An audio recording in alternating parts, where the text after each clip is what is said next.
Man, am I right? I'll be here all week. Listen up, goobers.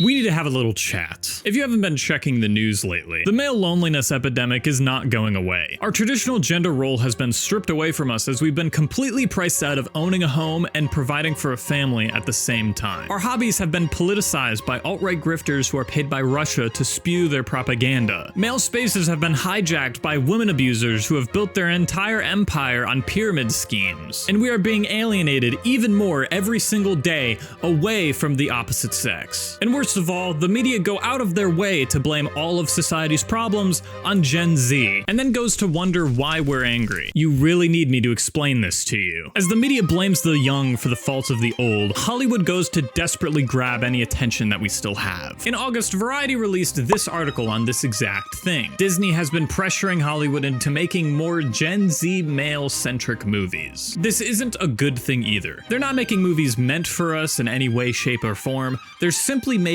propaganda to pander to us. If I haven't made it clear yet, this video is for the boys. Sorry ladies, you might need to sit this one out. Actually, keep watching please, I need the retention. I also want to address the elephant in the room here. The performative male aesthetic going on here. Like, look at this. Not only am I this guy, I have that book. Hold on, let me recreate it here real quick. See?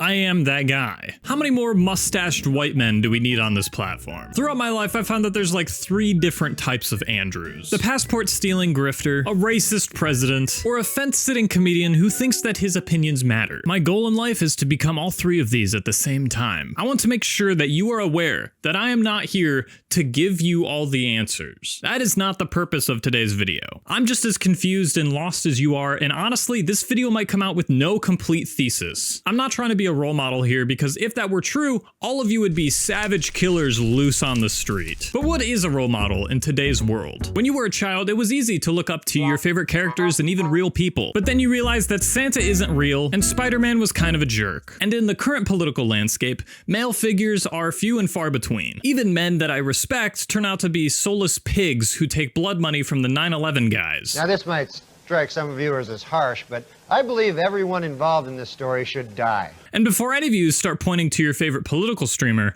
I beg you to reconsider. We got a leftist animal abuser, a liberal pedophile, or a Nazi femboy. I am a rizless, unfuckable chud. But what do we do? In times where it's impossible to understand ourselves and the world around us, where do we look up? This isn't a modern problem. Lost men have been looking for direction since the birth of civilization. So I'm gonna do that thing that all pretentious YouTubers do, and we're going back to ancient Rome.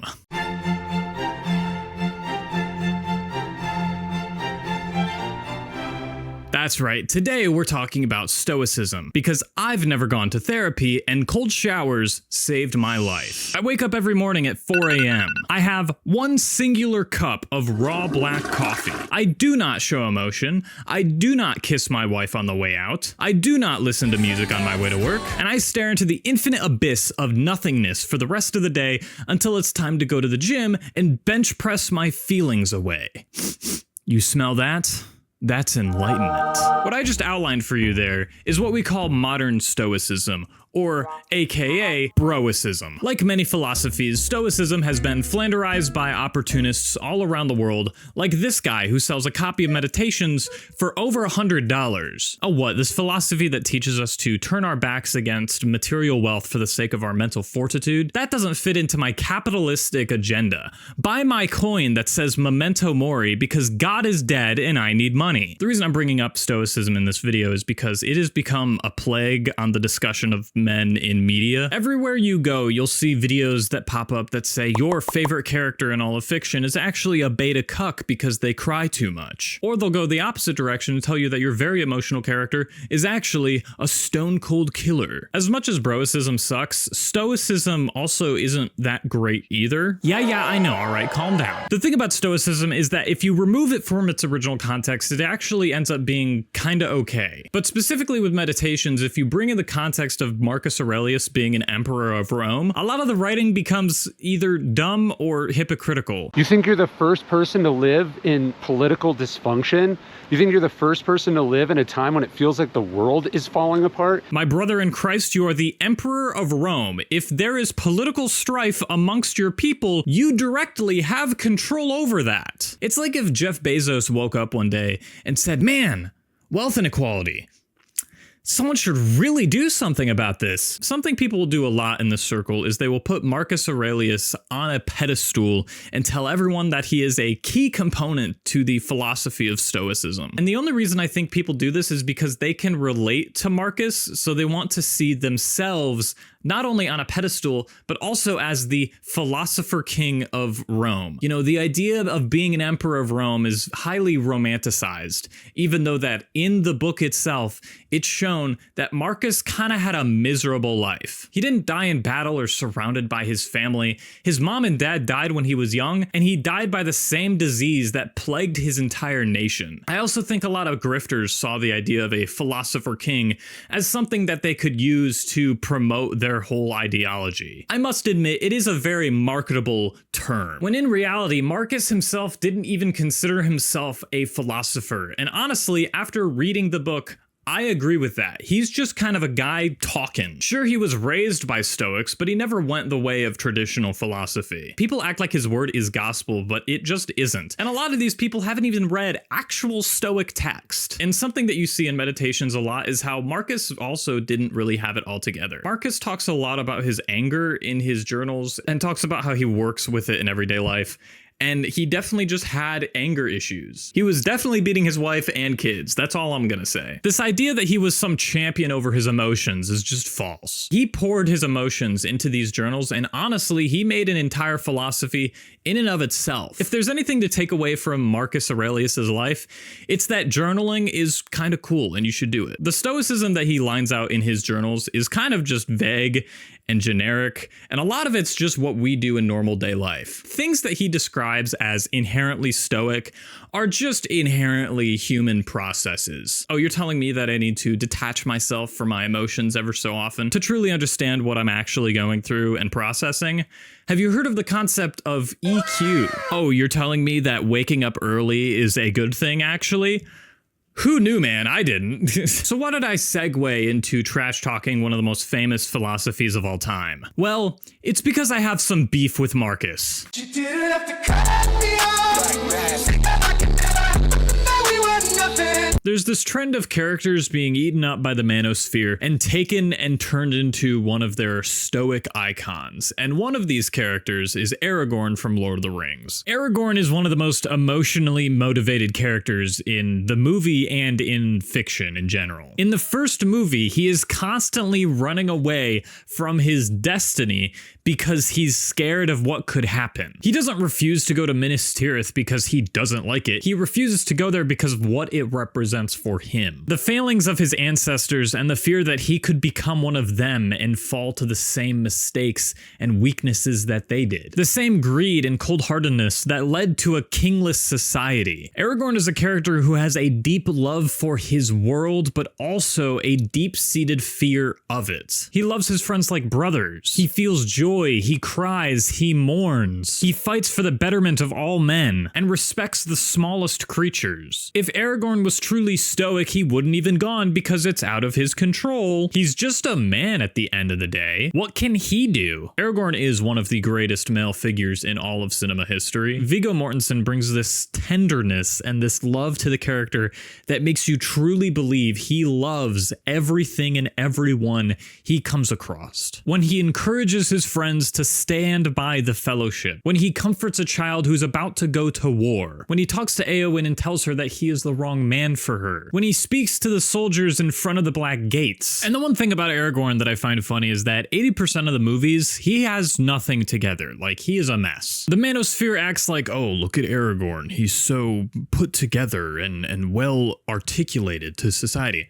No, he ain't. Up until the last act of the last movie, he's still running from his destiny. One of my favorite moments in Return of the King is when he gets the sword, he goes to the ghost people, but then he fails and he goes outside and he sees the ships coming in, and he just has a moment where he feels like he just messed up royally, and the promise that he made with Boromir to never let the White City fall might be broken. I love that Aragorn just like keeps going, and he knows that he has the capacity to change men's hearts for the better. He has the ability to be a great leader like his ancestors, but also not give in to the temptations that made them fall. He can control himself and not give in to that weakness. The only time these stoic characters, and I'm using that term incredibly loosely, are effective and actually exist are when it is necessary for their survival. One of the characters that comes to mind when thinking of this trope is in the movie of the year, Sinners. So I'll live like it's the last time for a long time at the wrong time. I just realized I haven't been wearing my glasses for like a good part of that segment. I already know a lot of you haven't seen this movie because none of you are cultured, so I'm going to peer pressure you into seeing the movie by calling you dumb and stupid and dumb and stupid and dumb. And Sinners is easily the best movie of the year, and honestly, it is one of the best of the decade. It's so unapologetic and isn't shameful of the ideas that it wants to give to the audience. It never stops and is like, oh, sorry, we're like a movie and we gotta like tell you something at the end. No, it's just like, here, have it. I don't care if you don't like it, just have it. And it does so in such an incredible lens. Honestly, a part of me feels like the vampire plot is just a ruse and a carrot on a stick to get people to go watch this movie about such a complex topic to talk about. To yap about this movie entirely would take probably a 3-hour video essay to get all of my thoughts out. So right now I just want to talk about one character in regards to Stoicism. And that character is Smoke. The Smokestack twins are definitely going to be the characters that people come out thinking are the coolest and the most cold. I'm not blaming anyone for doing so. It's cool to see them team up to kill a snake. It's cool to see Smoke shoot 2 guys that are robbing his truck. It's cool to see Stack get down with Haley Steinfeld. It's cool to see Smoke fight vampires. And it's cool to see Smoke shoot down a bunch of Klansmen. But something that sticks out to me, especially in the ending of the movie, is that Smoke is an incredibly tragic character. And I just hope that people don't lose that. Smoke and Stack are obviously twins, so they're the same age, but Smoke is definitely the older brother of the two. Their father beat on Stack the most, but Smoke was the one that killed him for it. This is something that I imagine he did throughout their service in World War I, and even into their work with Al Capone in Chicago. Coming back from both of these experiences, he has become an incredibly ruthless man. For good reason too. He wants to protect his people by any means necessary. And that just means shooting 2 guys trying to get his truck. It means pointing a gun at Sammy's head. It means being the only one that outright refuses Remick. And it means being the only one able to go save Sammy. And it also means to be the only one that gets out of the Juke Night incident unscathed. And ultimately boils down to dying to the same evil that you've been fighting your entire life. And when the people you fought to protect are no longer with you, there is no point in really trying to survive anymore. When everyone around him is gone, he dies by his own means, fighting like he's been since he was a kid. These stoic characters do not exist out of luxury. Nobody chooses to be one of these characters. These are people trapped in a society that's only taught them to fight for their life. There's so much to go into Smoke's character and how Michael B. Jordan brings a distinct, different type of character when he's playing both Smoke and Stack. That man just deserves every award ever made. There's so much that also relates to Sammy and the other guys in the group, and Remick being his own tragic villain. There's just like, this movie is too dense. It's too much for a white boy like me, all right? Just go watch the movie, please. I beg to Christ. Just go. Actually, you can't even go see it anymore. Just pirate it, whatever. All right, hello, it's Editor Andrew here. I'm stopping by real quick to show you 2 videos about Sinners that I need you guys all to watch, whether or not you're gonna go watch the movie. The first one is from FD Signifier. Really good video about the cultural relevance of Sinners and its time period and everything going on with that, and also talks about masculinity in a way that I really can't, because because I have no perspective about it, specifically when it comes to black men. And if you can't tell, I am not black. And then I'm going to recommend this video by The Morbid Zoo talking about Sinners and its place in the art industry as it is right now. Both really good videos for very, very different reasons. So go watch those. Please and thank you. Goodbye. What was I talking about? Oh, right, men. All right, it's time to talk about Cape Slop. The MCU has had many male figures and characters throughout the years, and through many messy movies and confused direction, we got some pretty good characters. What's really interesting is that the obvious choice isn't necessarily the best one. Captain America: The First Avenger has some great characterization for Cap, but as the movies go on and Cap is confronted with the modern day, he slowly loses his sauce to the point where he just starts killing a bunch of people and even tries to kill a kid. But when John Walker kills a terrorist that assisted in the killing of an American soldier, I'm supposed to think that he's the bad guy? Oh no! And actually, I would say that one of the best examples of masculinity in media is his rival. Big man in a suit of armor. Take that off. What are you? Genius, billionaire, playboy, philanthropist. Iron Man is what I would call an anti-stoic. Instead of looking at society and saying, that's crazy, not much I can do about it, he got thrown into a cave, met a wizard, broke out of said cave, and came back to society and said, wait, I'm a billionaire. I can literally change the world. And he did it. He didn't immediately change his character completely either. He's still that billionaire playboy with all the arrogance of the world, but he comes out the other end with a different perspective. After being shown firsthand what his tech does and being saved by someone that he directly hurt and could have left him in the dust, he knows he's been given another chance at life. And the moment he becomes Iron Man is not when he builds the first suit or even when he declares I am Iron Man. It's this scene. Villagers have been forced to take shelter in whatever crude dwellings they can find, in the ruins of other villages, or here in the remnants of an old Soviet smelting plant. Refugees who can only wonder who, if anyone, will help.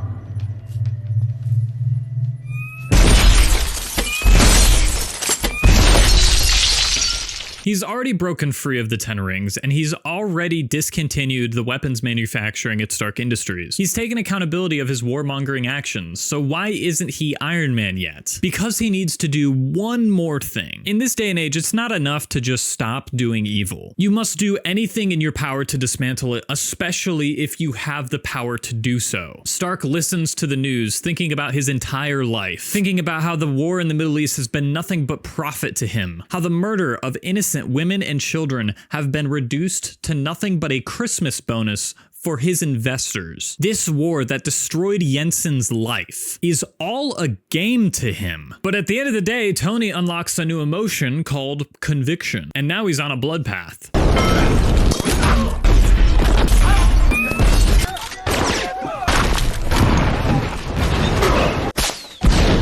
Goodbye, TikTok. We have now found the new, most satisfying 3 minutes ever made. The absolute horror of terrorists going into these homes and just mowing down people point blank, dragging women through the street and lining up men against a wall to be shot down in front of their children. Some people call this a white savior story, and I call those people woke liberals. Tony Stark has been involved in everything going on here years before the movie even started. Tony has been a terrible person his entire life, profiting off of this warmongering, but he's found a way to almost amend the damages. Of course, he can't just undo the damage that he's done. Women aren't getting their children back, and children aren't getting their fathers back. He's taken so much away from these people that the best thing that he can do is just give back. And no, he doesn't wipe out all of the terrorists. He rips a terrorist leader out of the wall and gives it back to the people and gives them their agency that's been stripped from them. He was never supposed to get involved in the fight, and he understands this by letting the people do what they want with the guy that's been killing them. The Iron Man movies, from what I remember, aren't completely terrible. They just become incredibly reductive. They play into the past demons trope a little too much, if I'm gonna be honest. Your father wronged me in the past. You wronged me in the past. You wronged me in the past. Hey, it's me, a new character in a non-Iron Man movie. You wronged me in the past. It just feels a little overplayed, but it never does any major damage to his character. Iron Man is not a perfect person and is probably one of the most flawed people in the MCU, but he's been given a new purpose and given another chance at life, and he desperately does not want to waste it. The rest of the MCU is full of messy writing and confused and conflicted characters that don't really get anything past their own project. And if they do get anything, it's immediately squandered by a stupid cameo or an entirely stupid sequel. What one other character that is relatively consistent is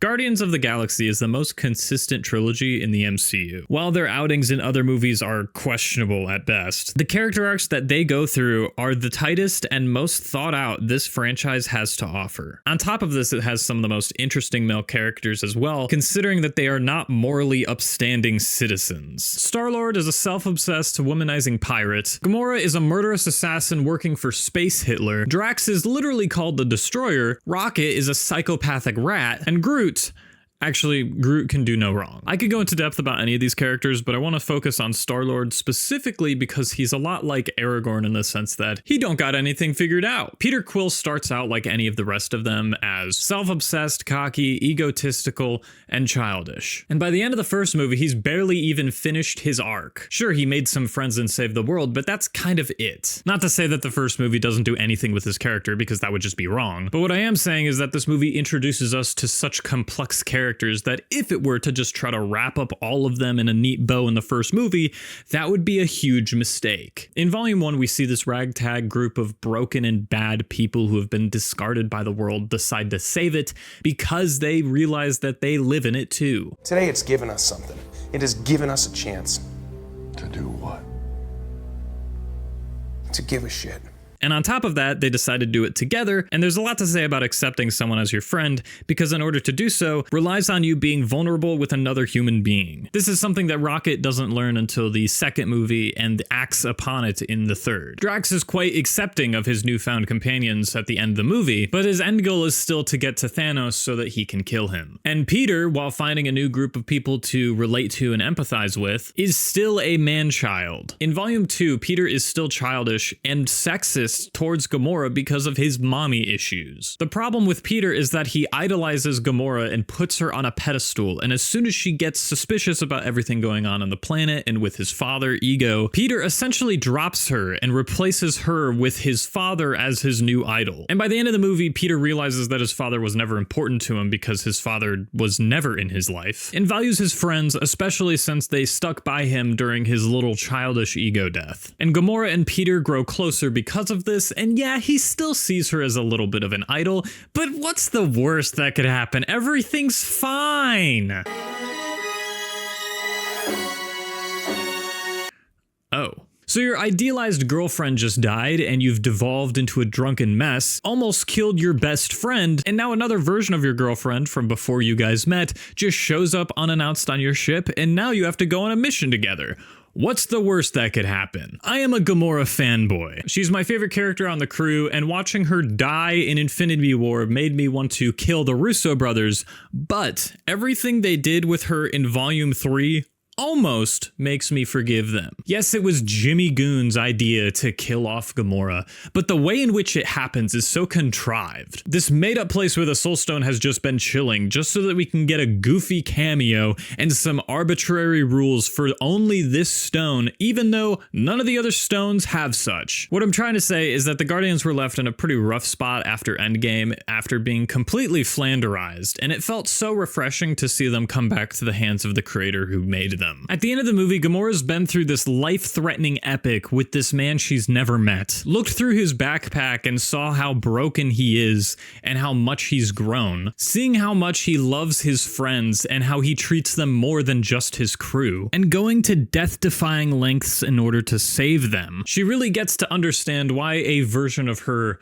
would get to understand and fall in love with him. Peter is a childish, immature, complicated man, but when faced with a threat that could wipe out about the galaxy or even just one of his friends, he does not hesitate to defend the weak and unarmed. But the problem is, Gamora cannot be with him. She is simply a different character. She doesn't know Rocket, she doesn't know Drax, she doesn't know Groot, she doesn't know Mantis, or any of the other Guardians crew like our Gamora did. And Peter, rather than try to convince her again and again how they can make it work and how he knows best, he instead finally accepts her for who she is. I bet we were fun.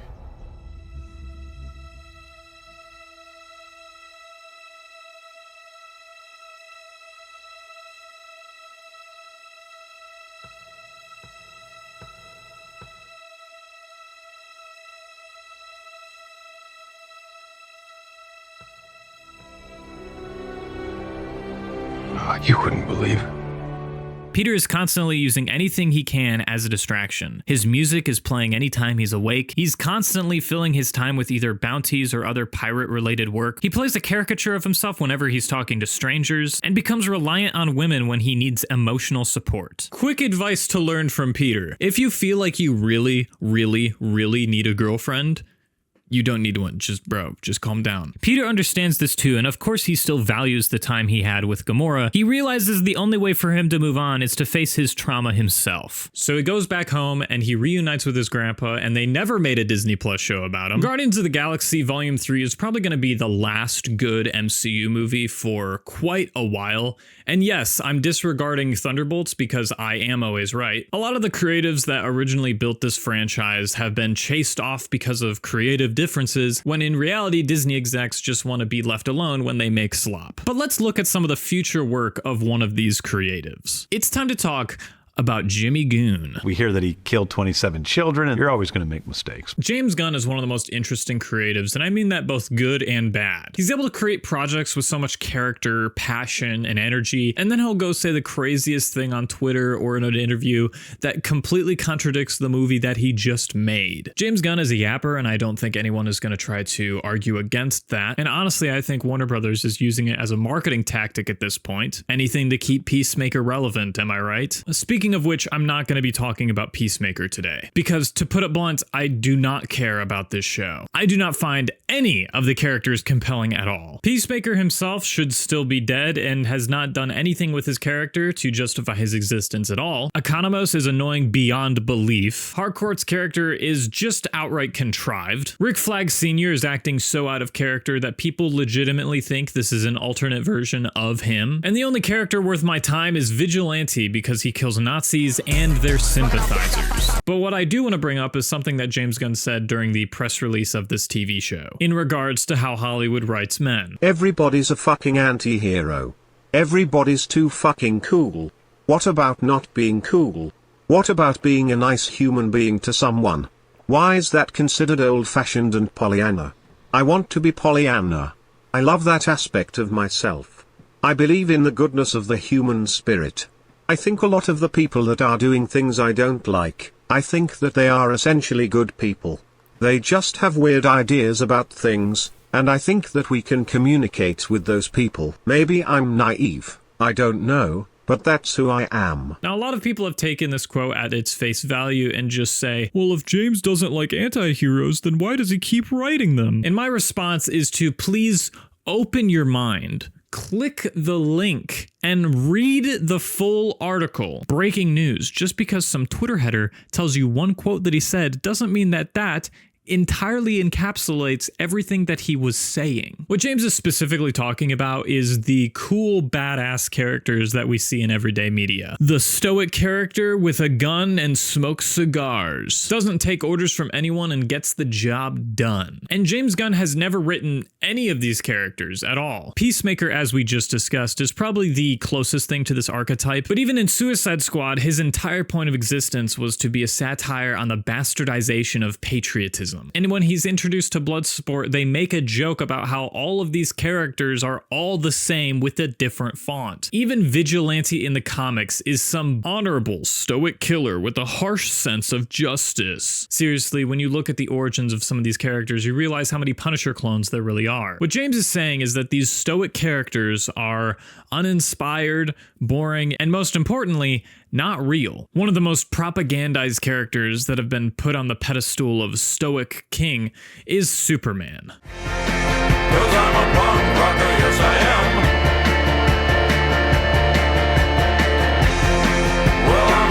Superman is currently my favorite movie of the year, and it tosses up between that and Sinners all the time. But the only thing that can truly beat it out for the #1 spot is FNAF 2, so we'll see how that goes. I really hate when a movie or TV show's either red carpet or press tour results in one of the lead actors saying, "This is a movie that we need right now." Because when Jack Black says it for the Minecraft movie, I want nothing more to find out that he was shot up in the streets of Chicago. But with that said, with Superman, it does feel like a movie that I needed, and I think a lot of people needed. I really don't know how to describe it. It's just like hopecore. It's whimsy maxing. I also find the production of this movie pretty interesting, considering that it was supposed to be named Superman Legacy, but got changed to just Superman for what I believe to be marketing reasons, because I think if it stuck the original name, the movie would have stayed the same. Like, this movie fits in that legacy idea. The legacy of his biological parents is something that he believes is a righteous calling, because at the end of the day, it's easier to believe in a higher calling than it is to believe in yourself sometimes. Why do you think religion is so enticing to people at their lowest? It's far too convenient for people to just give up their individuality for the sake of some sacred calling to a higher power for the sake of safety. We even see this in Lex Luthor. His entire righteous calling is getting rid of Superman because he jeopardizes humanity. Lex's entire religion is himself. It's even in there in the opening and finale of Sinners. The reason it cuts between Remick and Sammy's father is because they are the same thing. Keep holding onto that guitar neck and keep a hold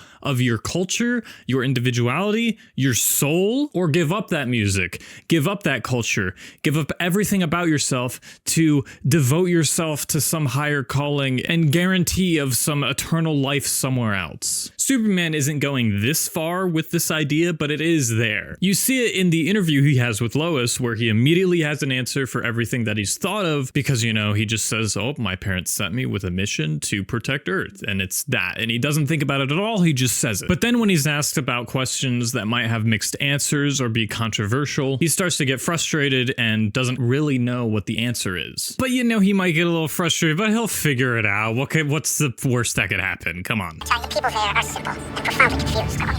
Weak of mind and spirit and body. Lord over the planet is the last son of Krypton. This might be a thing that gets me in trouble. I've said it before, so I don't care. This is the best Jor-El version that we've had in the movies, and honestly, some of the comics. I absolutely detest and despise every story that decides to just make Jor-El some floating anonymous AI that tells him everything that he needs to know and everything that he needs to do. It is lame, it's not how you write character development, and it's boring and lazy. Any writer who does it is on my list. Oh, but it happens in the comics. It's bad there too. Goodbye. When you make him an AI that just tells him everything he needs to know, he actually never figures it out for himself. He has no character, no motives. He's just blank. He becomes the propagandized version of himself that everyone knows. It's the laziest idea ever in the entirety of human history of writing. And I think subverting that and saying, hey, that's actually a bad thing to do is, dare I say, good. Subverting the idea is very much in line with James Gunn's whole philosophy when it comes to writing male characters. People are disappointed that this didn't feel like a James Gunn movie, and I really don't see the angle of that. Like, what do you want? You just want more music? Is that what makes James Gunn movies for you? This movie even has a flimsy plot and a completely whack second act. We call that a James Gunn special. But oh no, you're mad that you didn't get enough needle drops? Go back to Peacemaker slop, lil bro. I've also seen people say, oh, but don't you think that the twist is a bit problematic because, you know, someone was sent to America for the sake of destroying it? Shh. Oh, but you know that because he's an immigrant. Shh. change. This argument reeks of just performative politics. I get it, you just turned 18, you still think your opinion matters. Now just go back to putting woke-tard in your bio and tell me how proud you are that you didn't vote in the 2024 election. If anything, I am going to outwoke you, because if you think that the entirety of Krypton's civilization is evil just because two rich people sent their kid to Earth with ill intent, that makes you problematic. Be gone, fake woke heads. You will not survive the revolution. Superman, like all of us, isn't just a good person because his dad told him to. Superman does good because it is an innate part of himself. Superman is a movie that truly understands what it's trying to say about humanity. It's not disguising itself in some vague idea of what humanity might be that ultimately ends in nothing being said at all, but a messy, truthful story about how in the worst times of humanity, when it feels like it just sucks, goodness can prevail if we just help and believe in our fellow man. The Superman S doesn't stand for hope because we needed Superman to tell us it does. It inspires the children to raise a flag as a call for the goodness of humans across the world. It's what inspires the people of Jarhanpur to start chanting. It's what inspires Guy Gardner, Hawkgirl, and Metamorpho to all be better and make real change. Because yeah, Superman is strong and fast and can fly, but he's only one man. That's why he inspires the people of Earth, the everyday man, the everyday citizen. That's why he loves the planet of Earth. It's so messy and everyone is so far from figuring it out. But there is a yearning to be better, and if you instill that in every single person, the world can be better than anyone has ever imagined. All right, I didn't write a good transition here, so we're just gonna move on to autism crime. Hey, Darkwing! My finger can transform. Guess which one? Alright, so let's get the gist out of the way. Yes, Transformers 1 was marketed terribly. Yes, Transformers 1 did terribly at the box office. Yes, Transformers 1 will never get a sequel. Yes, I have a shotgun in my mouth. Can we move on? Cool. Anyway, Transformers 1 shows us two types of leaders and two types of men, Optimus Prime and Megatron. Both were friends when they were originally D16 and Orion Pax. Both were minors under the oppression of Sentinel Prime. Both were shown the truth of how the Primes died. Both wanted radical social change, but both of them came out with two very different philosophies in how to enact that change. One thing that I want to get out of the way before I start talking about them in depth is that Megatron was wrong. I've seen a lot of videos on the internet that say Megatron was completely justified in everything that he did. And while sure, I can agree on a personal level that he got his own personal revenge, but on a leadership and public appearance scale, absolutely not. When he decides to rip Sentinel Prime in half, he's doing it in front of a bunch of unarmed, defenseless minors that still haven't fully processed the actual truth, and then he starts yelling at them. Keep in mind, he originally did not know or care about the plan to just tell everyone about Sentinel Prime, so he was probably just gonna rip him in half in front of everyone regardless. Do you think that's a stable leader? We saw how Orion, B, D, and Alita processed all this information, but it still took them a lot of time to actually get through to what they thought about it. And I'd even argue that D still hasn't processed the entire thing by the time he decides to rip Sentinel in half, and as he becomes Megatron. The fact is that D doesn't actually care about revolution, he just wants revenge, which are two entirely different things. He tells Orion that this entire thing is his fault, and he'd still rather be on program right now than end up knowing the truth. And this is an incredibly seductive way of thinking. Just stay in the system and you can't get hurt. And Orion even agrees with this idea that Deed is brought to him until Alita snaps him out of it, which is interesting since Alita is one of the most in the system bots that are on this group of 4. To put it all in perspective for us, the first thing D16 does to gain leadership is manifest a giant arm cannon, point it directly at the current leader, and say, "Join me or else." Does this sound okay? This is not ruling by empathy for your fellow man. This is ruling by fear. And do you really think you'd be inspired by a guy that just ripped the old guy in half, starts yapping about how there's gonna be no more false prophets and how all leaders are bad, but then says that he is one of the good ones. Yeah, it's cooked. Now compare this to Optimus Prime, who instead of wielding massive weapons and yelling at people, he goes to the miners that he had worked with his entire life and told them the truth, and helps them process everything and tells them what Alpha Trion told him. And after fighting Megatron, doesn't declare war on them, but simply banishes them for their actions, wounding the already vulnerable people of the city, and returns the cogs to the people because freedom and autonomy are the rights of all sentient beings. I'm really glad we're never going to get a sequel to this, so we can just get more Optimus Prime being a complete psychopath. No, Optimus! Going back to Superman, the thing I like about his speech is that he stutters. And I know that sounds like a stupid thing to focus on, but it just shows how genuine it is. He's really just thinking about this for not the first time, but really thinking out his thoughts about this. It's not a generated response that he had when he was talking to Lois. It's not him understanding his mission, it's just him understanding himself and what he wants for the world. And that's really the thesis of this video. This idea that fictional characters have it all figured out is just a lie. And even historical figures couldn't figure it out. Art is not something that's made to be a guide for humanity. If I needed that, I'd go buy one of those overhyped self-help books. Art is made as a reflection of the human condition. And humanity's condition is not only messy and disorderly and confusing, but it's also a love for that messiness and building the best out of it. The best idea in Marcus Aurelius's Meditations is when he's talking about bread. I know, hold on, let me cook here. He talks about how when you bake bread,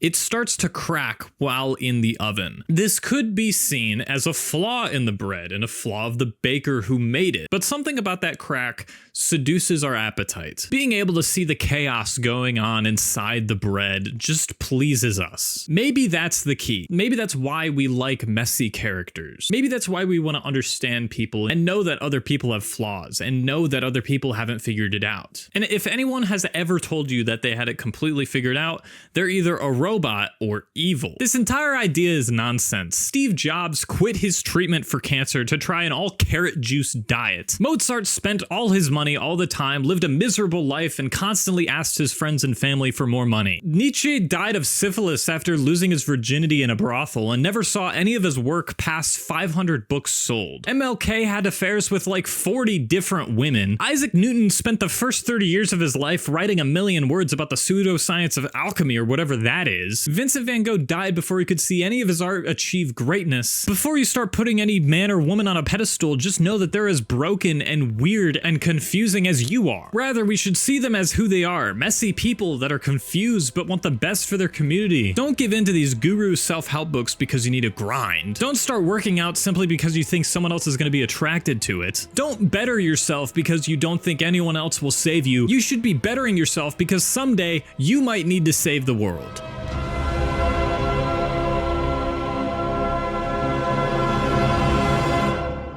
This video has taken way too long for me to write, edit, and get all my thoughts into one cohesive narrative. And honestly, I don't even think it's cohesive. This is either going to be the best or worst video I've ever made, and there's no in between. And I'm kind of leaning towards the last answer. But what I'm trying to say, November is Men's Health Awareness Month. And yes, while your bodily health is good, you should also check on your mental. And specifically, November 19th is National Men's Day, which is also my birthday. Do not say anything, I will kill you. And let's be real, nobody really cares about National Men's Day. There will be no fancy Google homepage about this. Nobody cares, all right? We just know that. The reason no one will address the topic of men is because it's so polarized. It's either all men should die or all men should be able to say the N-word. There's really no in between here. Us as men have this fancy performance-enhancing drug called testosterone. We can look like this. This is insane. The biggest lie that you've ever been told is that it's out of your control. Because in reality, it probably is. But what you can do is join a sports league, read books, whether that be recommendations from Book Talk or classic literature, and build yourself into a person